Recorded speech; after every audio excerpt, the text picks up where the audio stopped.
comme propriété maintenant. La première propriété, c'est que l'ensemble MLP de K muni de la loi plus, c'est-à-dire la somme des matrices et la loi fois, elle est de dimension finie. Déjà, on a dit que c'est un K espace vectoriel. Maintenant, on va ajouter qu'il est de dimension finie, et cette dimension est égale exactement n fois P. La dimension de l'ensemble des matrices à n ligne et P colonne à coefficient dans K. Dans le cas général, c'est la multiplication entre le nombre de lignes et le nombre de colonnes. En effet, pour montrer ça, il suffit de construire une base qui contient n fois P vecteurs. En effet, si je prends A, une matrice dont MLP de K, qui s'écrit sous la forme AIJ, le coefficient AIJ.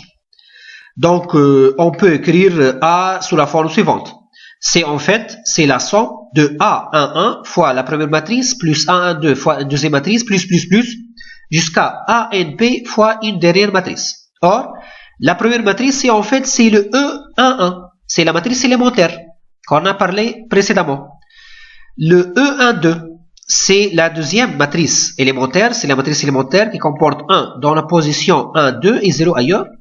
Et finalement, le ENP, c'est la matrice élémentaire qui comporte 1 dans la position NP et 0 ailleurs.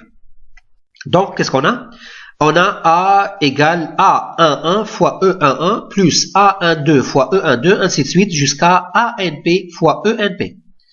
Et donc, ceci donne que la famille E11, E12 jusqu'à ENP est une famille génératrice de MLP de K.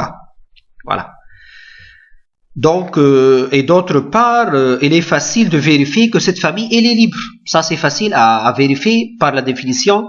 Il suffit de prendre des scalaires, d'accord, multipliés par ces vecteurs de la famille. Les scalaires multipliés par les vecteurs égaux à 0, on va trouver facilement que tous ces scalaires sont nuls. Et par suite, la famille, elle est libre. Donc, c'est une base de MLP de K. Et donc, la dimension de MLP de K, en fait, ça sera quoi? Ça sera le cardinal de cette famille-là. Donc, ça, c'est dans le cas général. La dimension d'un espace vectoriel, c'est le cardinal d'une base. Et le cardinal de cette famille-là, ça, c'est tout à fait clair, égale, en fait, n fois P. Égale n fois P. Parce qu'on a en fait n fois P vecteurs dans cette famille. Donc, la dimension de MLP de K égale n fois P. On passe à la deuxième propriété. La dimension de MLK égale 1 carré. Donc, ça, c'est un cas particulier en prenant P égale à n. Donc, la dimension des matrices carrées d'ordre n à coefficient de K, ça sera égal n au carré. La troisième propriété, SNK et ANK, c'est-à-dire l'ensemble des matrices symétriques et l'ensemble des matrices antisymétriques, sont deux sous-espaces vectoriels supplémentaires de MLK. En effet, pour montrer ça, il suffit de montrer quatre choses. La première chose, c'est que le SNK est un sous-espace vectoriel de MLK. La deuxième chose, c'est que ANK est un sous-espace vectoriel de MLK. La troisième chose, c'est que le SNK inter ANK égale le singleton 0. Et finalement, il faut montrer que MLK, c'est la somme simple entre SNK et ANK. On commence par le premier point, c'est-à-dire on va montrer que SNK est un sous-espace vectoriel de MLK. Pour cela, si on pose phi, l'application suivante. Si on pose phi, l'application de MLK dans MLK qui a A associé transposé de A moins A. Donc, il est facile de vérifier que phi est linéaire, en utilisant tout simplement la linéarité de l'application transposée. Donc ça, c'est tout à fait clair. Phi de alpha A plus bêta B, ça sera égal à alpha phi de A plus bêta phi de B. Et donc, si on calcule maintenant le caire de phi, le noyau de phi, qui est par définition l'ensemble des matrices A dans MLK, tel que phi de A égale à 0. Mais ça, c'est quoi? Ça, c'est l'ensemble des A appartient à MLK, tel que transposé de A moins A égale à 0. C'est-à-dire, c'est l'ensemble des A appartient à MLK, tel que transposé de A égale à A. C'est-à-dire, ça, c'est le SN de K, en fait. Donc, qu'est-ce qu'on a trouvé? On a trouvé que SN de K, c'est le caire d'une application linéaire. Donc, ceci donne que SNK est un sous-espace vectoriel de MLK. Voilà. Donc, on a trouvé le premier point. On passe maintenant au deuxième point. C'est-à-dire, on va montrer que ANK est un sous-espace vectoriel de MNK. On va procéder presque de la même façon. On va poser psi, l'application de MNK dans MNK qui a A associé transposé de A plus A. Donc, on peut montrer facilement que cette application, elle est linéaire en utilisant la linéarité de l'application transposée. Et si je calcule le noyau de psi, le cœur de psi, c'est l'ensemble des matrices A appartient à MLK tel que psi de A égale à 0. Or, psi de A égale à 0, c'est-à-dire transposé de A plus A égale à 0, c'est-à-dire transposé de A égale moins A, et donc ça sera égal l'ensemble des matrices antisymétriques égale ANK. Donc, on a trouvé que ANK, c'est en fait, c'est le noyau d'une application linéaire. Et donc, on peut déduire de ça que ANK est un sous-espace vectoriel de MNK. Et comme ça, on a montré le deuxième point. On passe maintenant au troisième point, c'est-à-dire, on va montrer que l'intersection entre Sn de K et An de K égale 5 de temps 0. Pour cela, on va prendre A une matrice dans l'intersection, c'est-à-dire une matrice à la fois dans Snk et dans Ank. Mais ceci, qu'est-ce qu'il donne? Et donc, transposé de A égale à A, d'une part, parce que A, elle est dans Snk, et transposé de A égale moins A, parce que A, elle est dans Ank. Mais transposé de A égale A et transposé de A égale moins A, ceci va donner que A égale moins A, c'est-à-dire A égale à 0. Voilà, 0 ici, c'est-à-dire la matrice nulle. Et donc, on peut dire que SNK inter ANK égale le singleton 0. Et comme ça, on a montré le troisième point. Donc, il reste maintenant finalement à montrer que la somme simple entre SNK et ANK égale MNK. Pour cela, on va prendre A une matrice dans MNK. Il suffit de décomposer cette matrice-là sous forme de deux matrices, la première dans SNK et la deuxième dans ANK. En effet, A, on peut l'écrire sous la forme suivante. C'est égal à plus transposé de A sur 2 plus A moins transposé de A sur 2. Or, A plus transposé de A sur 2, ça, c'est une matrice dans SNK. Parce que si vous vous rappelez, on a montré que A plus transposé de A est une matrice symétrique. Or, l'ensemble des matrices symétriques est un sous-espace vectoriel. Donc, A plus transposé de A divisé par 2, ça sera aussi dans SNK. De même, A moins transposé de A sur 2, c'est une matrice antisymétrique. Parce que on a vu que A moins transposé de A est une matrice antisymétrique. Et puisque l'ensemble des matrices antisymétriques est un sous-espace vectoriel, donc si je divise A moins transposé de A sur 2, je vais trouver que ça, elle est aussi une matrice antisymétrique. Voilà. Et donc, comme ça, on a pu décomposer notre matrice A en somme de deux matrices, la première dans SNK et la deuxième dans ANK. Et donc, ceci va donner que MNK, c'est en fait la somme simple entre SNK et ANK. Et donc, comme ça, on a montré le quatrième point. Donc, comme conclusion, on a pu montrer que SNK et ANK sont supplémentaires dans MLK. On passe à la quatrième propriété.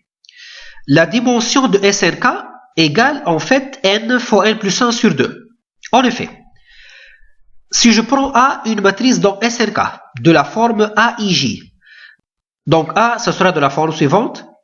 Déjà, comme vous pouvez le remarquer, le coefficient A12 est égal à 2,1 et le coefficient AN1 égale à 1n, ainsi de suite, et le coefficient A2n égale à n2. Voilà, dans le cas général.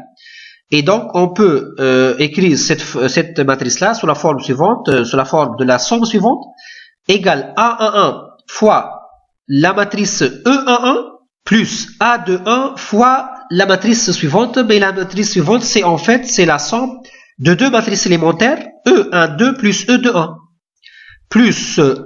plus jusqu'à AN1 fois la matrice suivante, qui est en fait la somme de E1n plus EN1. Et finalement, on va trouver AN1 fois la matrice élémentaire ENN. Donc, on a pu écrire A sous la forme de somme A11 fois E11 plus A21 fois la somme de deux matrices élémentaires plus finalement jusqu'à ANN fois la matrice élémentaire ENN. Donc, si on pose HIJ égale EIJ si I égale à J et égale la somme de deux matrices élémentaires EIJ plus EJI si I différent de J, qu'est-ce qu'on va trouver?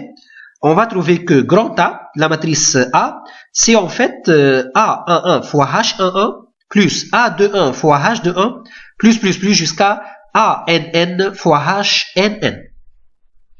Et donc, ceci, qu'est-ce qu'il donne? Et donc, la famille H11, H21 jusqu'à HNN est une famille génératrice de SRK. Et on peut facilement montrer que cette famille, elle est aussi libre. D'accord? Ça, c'est facile à montrer. Et donc, par suite, cette famille, ça représente en fait une base de l'ensemble SRK. La famille H11, H21 jusqu'à HNN.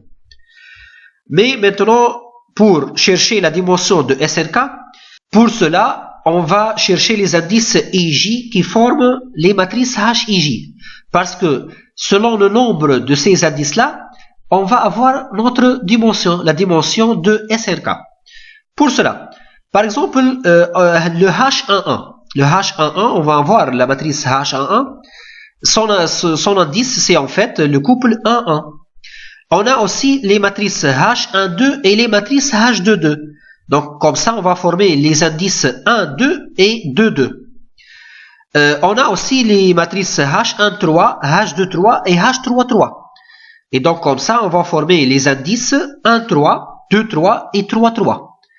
Ainsi de suite, dans le cas général, à la fin, on va avoir les matrices H1n, H2n, H3n jusqu'à HNN. Et donc, on va avoir les indices 1n, 2n, 3n, ainsi de suite jusqu'à nn. Maintenant, on va compter les indices. 1, 1, c'est-à-dire on a un indice. 1, 2, 2, 2, on a deux indices. 1, 3, 2, 3, 3, 3, on a trois indices. Ainsi de suite. Dans le cas général, 1n, 2n, 3n jusqu'à nn, on a n indices. Et si je fais la somme de ces indices-là, je vais trouver n fois n plus 1 sur 2. Donc ça, c'est la somme d'une suite arithmétique. 1 plus 2 plus 3 plus jusqu'à plus n. Ça, c'est la somme d'une suite arithmétique, de termes consécutifs d'une suite arithmétique. Et c'est égal, en fait, n fois n plus 1 sur 2. Voilà. Et donc, la dimension de SRK, c'est égal n fois n plus 1 sur 2. On passe à la propriété 5. La dimension de ANK égale n fois n moins 1 sur 2. En effet, d'après la propriété 3, on a SNK et ANK sont supplémentaires dans MLK. Donc, la dimension de ANK, ça sera égal à la dimension de MLK moins la dimension de SNK. Parce qu'en fait, puisque SNK et ANK sont supplémentaires, alors la dimension de MLK, ça va être égal à la dimension de SNK plus la dimension de ANK. Et donc, on va avoir la dimension de ANK égale la dimension de MLK moins la dimension de SNK.